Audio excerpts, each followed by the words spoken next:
हमसे इस्माइल ने बयान किया। कहा, इनसे मालिक ने इसहाक बिन अब्दुल्लाह बिन अबी तलहा के वास्ते से जिक्र किया।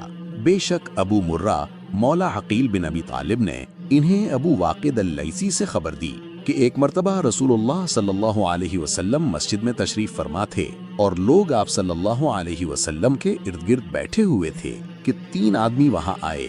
इनमें से 2 रसूलुल्लाह सल्लल्लाहु अलैहि वसल्लम के सामने पहुंच गए और एक वापस चला गया।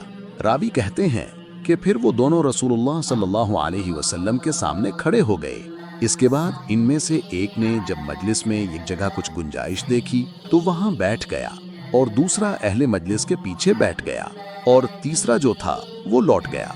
तो जब रसूलुल्लाह सल्लल्लाहु अलैहि वसल्लम अपनी गुफ्तगू से फारिग हुए तो सहाबा रज़ियल्लाहु अन्हुम से फरमाया कि क्या मैं तुम्हें 3 आदमियों के बारे में ना बताऊं?